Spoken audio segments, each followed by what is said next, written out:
Coming up tonight, we will take a look at the recently concluded Fragbite Masters. We shall recap the latest LCS results, and later on, we will preview the upcoming World of Tanks Grand Finals. Don't go anywhere, ESGN News is about to start.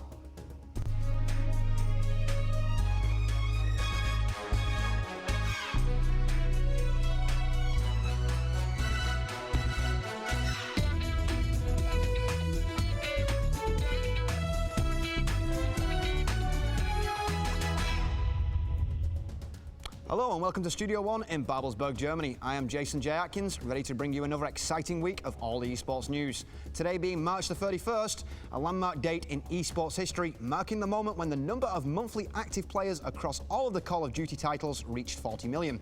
With 10 million users on the online service Call of Duty Elite and 2 million annually paying members in 2012. So the top of today's show is all about Smite, basically, with everyone's favourite God Complex game, myself included. It's a new MOBA title that's out there, and it did have a massive tournament to launch. In case you haven't heard, well, Smite lets you take control of one of the ancient gods or goddesses to compete in a 5 versus 5 environment, either in the over-the-shoulder third-person perspective or from first person. Last weekend, the 200k Smite launch tournament took place, featuring professional teams known throughout the whole competitive scene. The Centre Stage Theatre in Midtown Atlanta was totally sold out for the fans, with fans storming the venue for the launch of the new title. And as is now the norm these days, the whole event was streamed live globally. Now here are some of the highlights in the grand finals between TSM and Dignitas. Has been brought down. Oh, Lightning Storm going to turn around. The bomb's going to do some damage here. And check out Game Hunter trying to get in there to the back line. The best already picked off. Trickstack moving forward. Desert Fury going up and not doing the damage it needs to. As we see Trix again up on the cloud. Game Hunter burning down last. Stone Shield going to keep him up though. And it looks like, are they just going to back off and maybe take the mid Phoenix again? They have a lot of options to them available. That was a big win for Team Solo mid. They got a ton of damage in the Titan. They got the right Phoenix. The mid Phoenix is now exposed heavily. They have control of the map. The Fire Giant's coming up soon. That is exactly what they wanted. They lost no one, and they end up getting a kill as well as a Phoenix. There's the mid Phoenix down to minions, and now the Titan's wide open. They can't defend the Fire Giant. They just can't do it. They can do it with low health. Zapman actually in a lot of trouble right now as he did already use Disperse. There comes the Tiger. He's going to get the stun. Zapman's down. The Fire Giant is up. Oh, where's he going? He's going to go. Where's he going? He's going to backdoor. Youngmei! Oh, where's he going? He's going to fight Lasses. Looking for Lasses there. Knock up, taking a lot of damage by him. He gets the kill. Lasses is not today. Not in my house. I think that was a little bit over-aggressive there, and Lasses kind of proved him. But, I mean, right now, this is a lot of trouble for Dignitas. They need to make 4 more of those plays rapid fire because that Titan is ready to go down. He's dropping very low here. Shadow Q looking for Cubo. There's a hit. There's Celestial Beam. Searing Pain's available. Not going to hit. Cubo gets some distance. Now looking for it. There goes the hit. And Game Hunter says, guys, I got this. Game Hunter I got this. First game going to go to TSM. GG. Well, that was intense with a capital I. Seems TSM chants are no longer just a done thing in League, but now in Smite as well. So, congratulations to TSM for taking the tournament's first place and earning themselves around about $105,000 in cash. Let's take a more detailed look now at how the total prize pool of 200k was divided amongst the competitors. 4th place, SK Gaming, they secured themselves just over 13,000. 3rd place was Cognitive Gaming, they got over to just over 30k. 2nd place, Team Dignitas, they secured themselves the lion's share of 52,000. And 1st place, of course, Team Solo Mid, with $104,596.80. So make sure that you live your God Complex via Smite and stay tuned for updates on the Smite competitive scene. Continuing now with all guns blazing, our Call of Duty coverage, well, it basically wrapped up this weekend. Complexity Gaming managed to win the Call of Duty Championships against MVUS 3-0. They took home $400,000 and the right to call themselves champions. MVUS grabbed $200,000 for being 2nd place, which, let's be honest, isn't too shabby at all. The road travelled by Complexity was an interesting one to say the least. They won all 3 matches in their group stages, only giving away 1 map versus Team Orbit. On Sunday, they faced off against Optic Gaming, who were on a rampage. Optic stole 2 games from Complexity, forcing them to play a 4th and potentially 5th game. Complexity managed to turn it around and took back the crown in the deciding search and destroy match. MVUS were on a field trip to the finals as well. They managed to proceed with a 12-map winning streak into the finals against teams like Strictly Business, Team Caliber and Optic Gaming. Complexity had changed their mindset to one of pure domination as they didn't give away a single map in the grand finals, performing outstandingly and taking home not only bragging rights, but a hefty sum of moolah and a nice shiny trophy to boot. Well, time now to take a look back at the Fragbite Masters from this last weekend. Featuring the top teams from the European scene, the tournament was, to use a cliched term, epic. Starting with the Polish powerhouse, EMS1 winners Virtus Pro, they took on Team Dignitas. The Danes put the boot in 2-0 in what was an eye-opening match for the Poles. Next up, we saw a battle of the French mastodons of Titan and LDLC. A back-and-forth affair which saw Titan take Dust 2 and Nuke. However, they did show some weaknesses on Mirage. A standout performance from Shox was probably the deciding factor in the game, despite having connection issues early in the best of 3. This left Titan and Virtus Pro in the lower bracket, duking it out for the right to play against a resurgent Dignitas. Dust 2 has always been a strong map in the French scene, at least from the days of Source. Titan showed holes in the Virtus defence time and time again, exploiting the gaps to notch up a 16-3 victory in the first map of the best of 3. Now let's join Anders and Semler for the highlights of the second map cache. So, with Titan securing the second map, that left the dubious task of playing the informed Dignitas, who were flying high coming off the back of the dominant performances in the upper bracket. So kick back, relax, and now we're going to see some more footage here. What we're going to see is a 3-2 victory in a best-of-5 series. It has to be said that Dignitas dug deep and found that something extra, the intangible required at that level of play. The question remains for Titan, will they always be the bridesmaid and never the bride? Only time will tell, I suppose. Only thing for sure is that the scene is currently wide open, with no obviously dominant team. It's good days for CSGO fans. Well, when we come back, we'll preview the World of Tanks Grand Finals. Susie Kim checks in from Korea, and the All-Stars event report, looking back on the actual events that are going on over in Korea. We'll have, of course, the Battlefield 4 ESL 1 Cup. You're in for a real treat. Don't touch that browser. We'll be right back.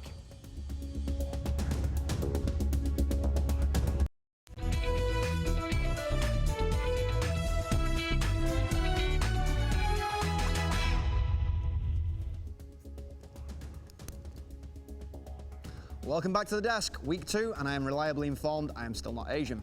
Now, time for more League of Legends, with the 10th week of the LCS EU finishing and 3 teams dethroned from the first places. Gambit and Roccat are now sharing the 4th place with 13 wins and 13 losses each, while Alliance, SK Gaming and Fnatic claim the very top spots, the standings with 14 wins and 10 losses each. Copenhagen Wolves currently sat in the 6th place spot with a record of 11 and 13, still ahead of Super Hot Crew with 10 wins and 14 losses.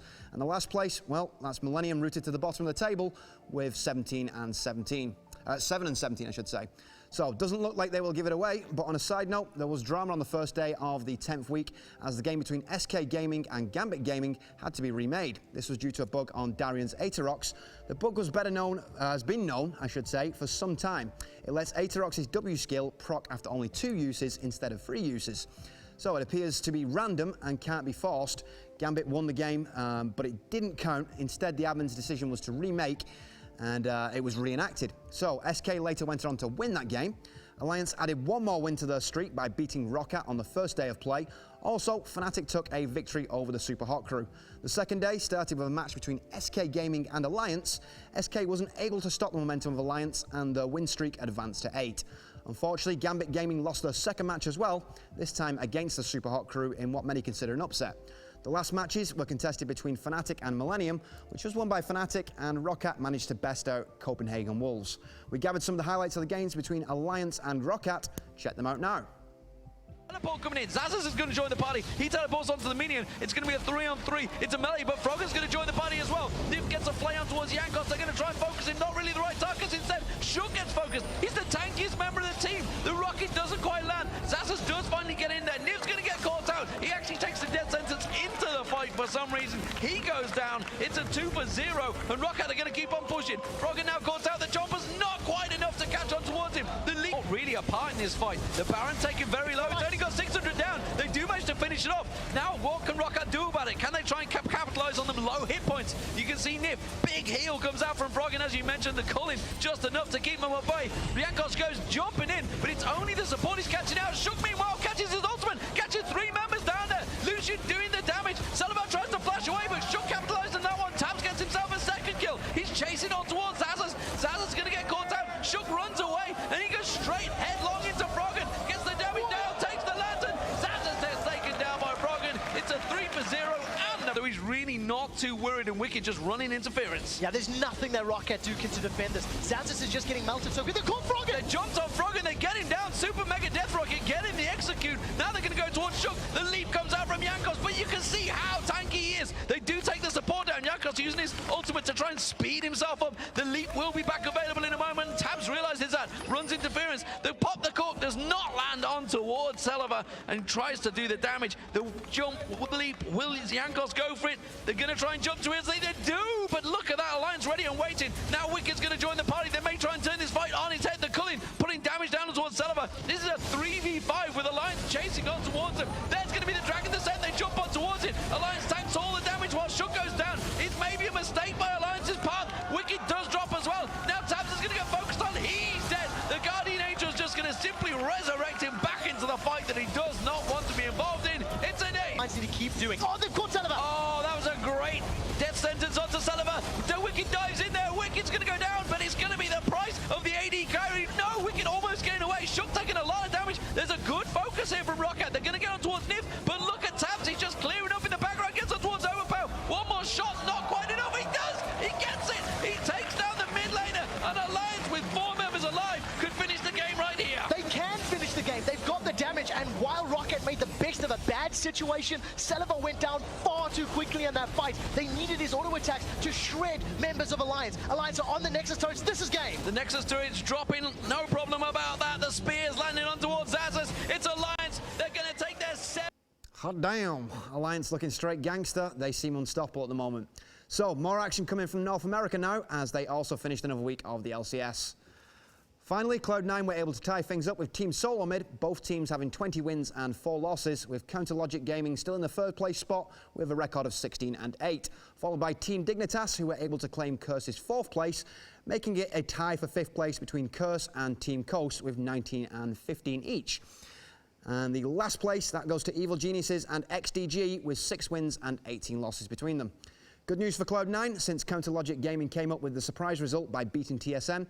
Even with Wild Turtle playing an amazing Twitch, CLG endured the pressures of TSM and were able to destroy the nexus of TSM after an awesome team fight performance by CLG. Also, Golden Glue was able to achieve his first win with his new team, Team Dignitas, against the Evil Geniuses on the 2nd day, though they were later defeated by Cloud9 in a one-sided match.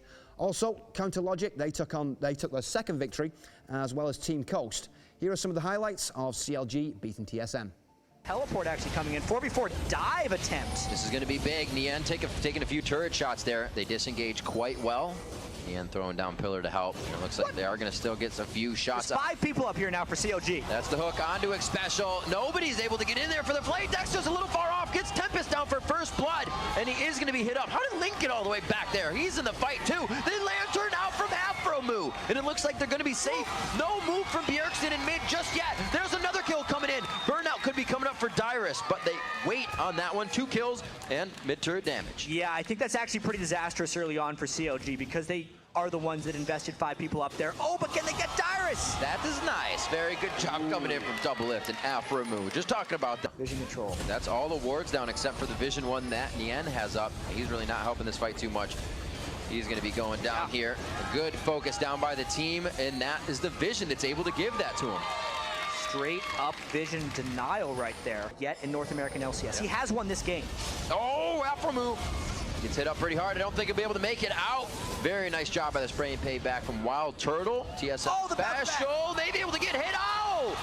Odd one. The General ducks. Is here though. Lets his teammate go down on that one. A lot of damage. Link throws out the last bomb, and the minefield won't be enough. They're getting a little too crazy on this engagement, and that is a lot of turret shots to tank right out of the Dragons once again. And it looks like they try to keep going for the kills. Dyrus goes for the bite. He takes down Lucian, but it's going to be the back and forth trades here. This one goes down. I expect a battle to happen like right now. The part I like though, when that turret's about to go down, the other team wants to go in very hard, but how can they when you are so low? The hook onto Dyrus. He is going to get shattered out of the fight. Bjergsen on a double lift, and he is going to stay alive. The Ignite will not take him down. Odd one is going to be in the backside, not able to help. Nian take the Lantern and a 3-man satchel to burst out the fight. Turtle's got to walk through the minefield. The Q. Dexter, does he want it? And he hits it. It's going to be an all-out battle as they go for broke. CLG's got the odd one, and they ace Team Solo Mid. With the time left on the game, 30 to 40 second death timer. COG. This is absolutely amazing. Well, time now to talk some D2CL news. The semi-finals were this last weekend. Cloud9 versus Team Empire. Cloud9's performance during the series was quite dominant. They won 3 games in less than 25 minutes. Differences basically focused on early game pressure. But bottom lane, here they come. Stun on Resolution, mana burn, Fissure to follow up, Arrow comes in, hits perfectly from Sing Sing. The Fissure Soul back into the wall, the AO is also coming in with the Aggro Slam from the Earthshaker.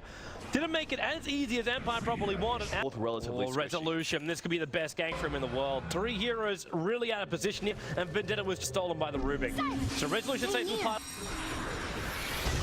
And the Elders coming in. Nixon's out to a good start off in the Echo Center from Pineline Die. They're only getting a quick kill, but in the backhand, Mag with a double kill. It should almost be a triple. She is silent with the other die. Reach him. And Vanscore's moving in again with Vendetta while Pineline Die. Fishy goes out. There's also meant to be a block, so no one can come up, but always want to fly. Still gets ulti up, but Naga slows it down. Pineline Die. He'll actually survive through this, but he wants to let it for one quick stop. And the arrow flight, that's meant to be forward with Die. I don't know if the timing of that was quite right at all. It's not. Silex a triple kill.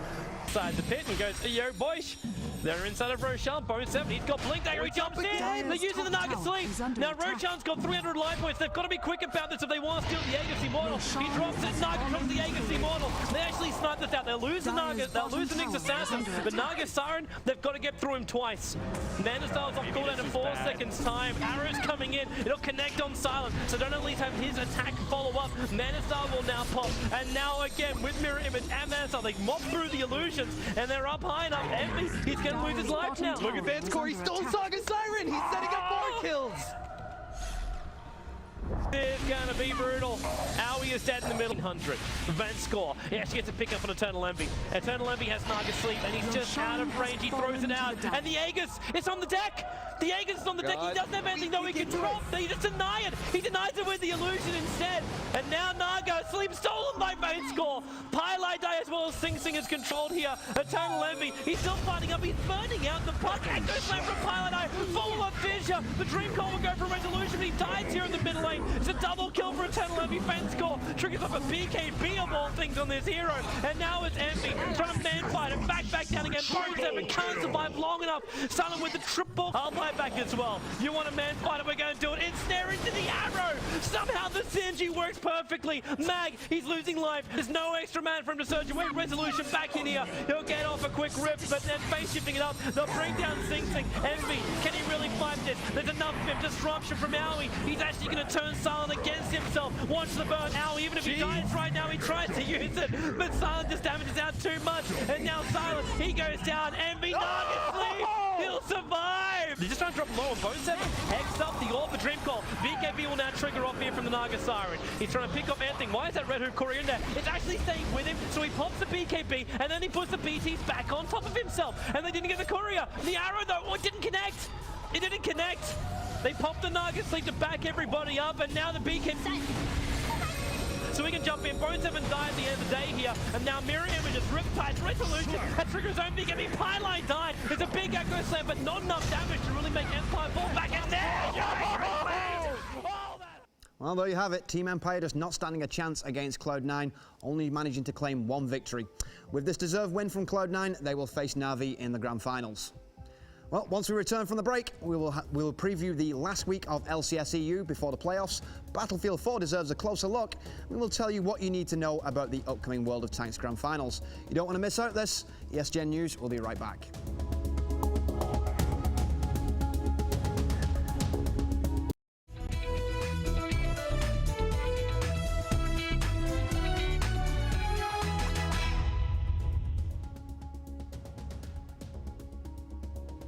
Welcome back to the desk. Don't forget to tune in to another exciting episode of Hearthstone. We are on week 2, season 5, so it's bound to get dirty.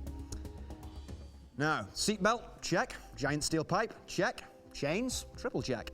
It's almost time to roll out to Warsaw, Poland. The Wargaming.net League Grand Finals are this weekend from the 4th of April to the 6th of April.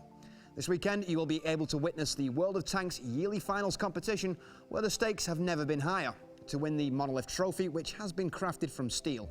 The prize pool of $300,000 will be distributed via a unique method.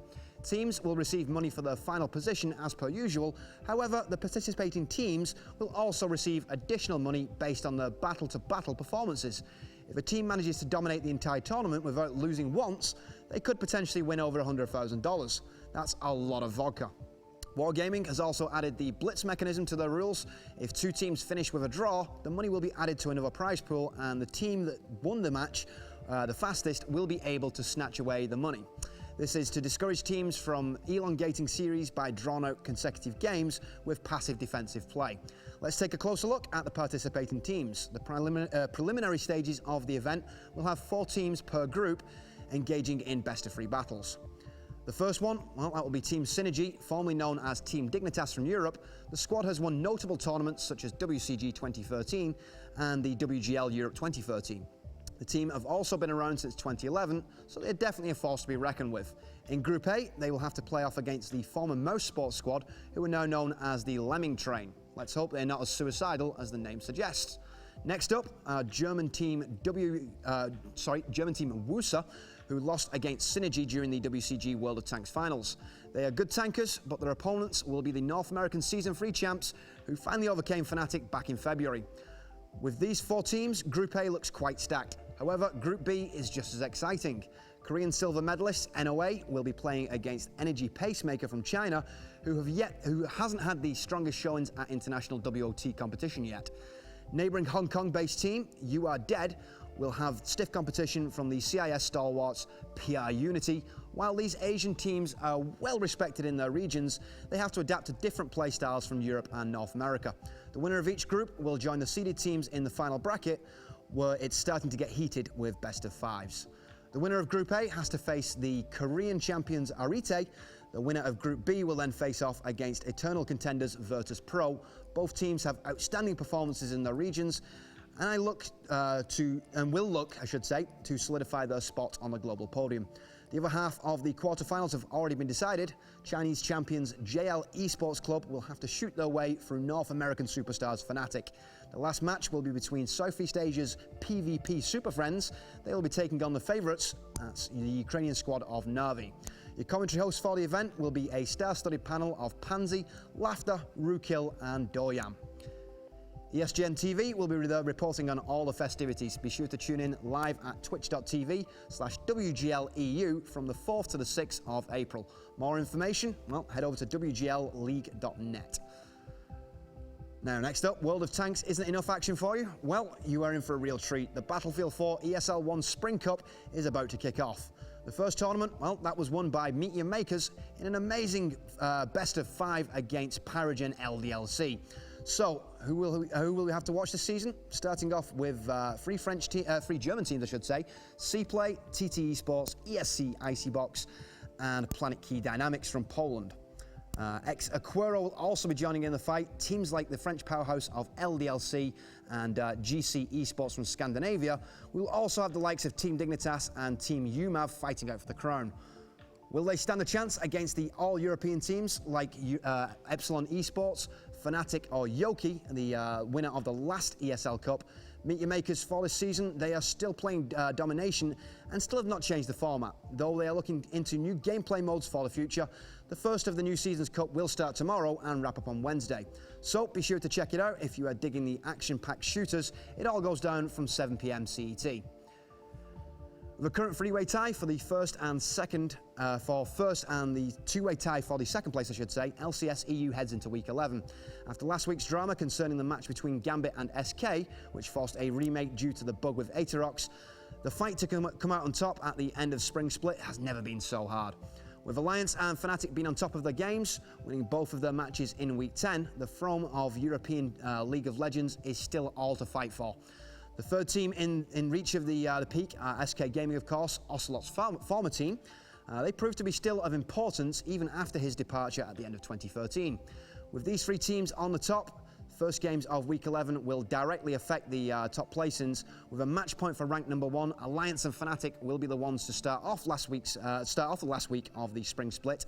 Last time these two teams met, well, Alliance took the match in Week 7. And nobody really saw it coming back then. Let's see if they can do it once more after finding their game. On the same day, Fnatic will face SK Gaming, the next step to deciding who will come out of the first Spring Split. Last match, well, went to SK Gaming quite handily as well, but with the recent performances of Fnatic and especially Xpeke, it seems it's anybody's game right now. The second day, that will be kicked off by Alliance. They will take on Millennium. First placed Alliance, well, they play last placed Millennium. Considering the losing streak, we don't really expect them to step up to the plate against the unstoppable force that is Alliance. Following this, we will have Gambit and Roccat fighting out for who can see the, for who will advance to second place. Among other matches, a rematch of the IEM Cologne Grand Finals will happen with the Russian Menace taking on Fnatic as the last match of the day. And what better way to end the second day is there? I mean, that's really a classy game. So, third day of week 11, the last day of the split, that will begin with Millennium challenging SK Gaming. Even though fan predictions might call it unreal, there is still a chance for Millennium to win. Every single loss is crucial for SK. Candy Panda and his teammates need to secure a victory for the first place, of course. The next games, well, you'll just have to watch Alliance versus Gambit, as well as Fnatic against Roccat. With the current standings, everything is still possible, for the teams only separated by 1 to 2 wins. Make sure to tune in and maybe see Roccat climb to the top of the LCS EU once again. That being said, get ready and prepare for one hell of a ride with LCS EU Split. So, time now to take a look at the 5-day forecast. That's all the news that's fit to stream today. So let's pull up the 5-day forecast itself. Starting on Tuesday, we will have the LCS EU Super Week starting at 5 PM CET. It all comes down to the last man standing. Catch the action over at twitch.tv/Riot Games. Wednesday, we will see the Asus ROG Dream League continuing, with Fnatic playing off against Rock's Kiss. Watch it all live at 6:30 PM CET. That's over at twitch.tv/DreamLeague. Thursday, we will see the WPC 2014 featuring Titan, HGT and Tong Fu. It all starts from 5:30 AM CST on twitch.tv/BeyondTheSummit. The LCS Super Week is heading our way on Friday as well. It all starts at 12 PM PST and will decide the #1 spot in NA. Catch all the action over at twitch.tv/Riot Games. And last but not least, Saturday sees the LPL Week 7 happening in China. Positive Energy kicks it off against Royal Club. It all goes down from 4 PM CST over at twitch.tv/LPL. So that's all the news we have for you tonight. If you have any news, if you would like to share anything with us at all, send us an email to news@esgntv.com. So for myself and all the hard-working crew over here at Studio One, have yourself a wonderful evening and we'll catch you on the flip side.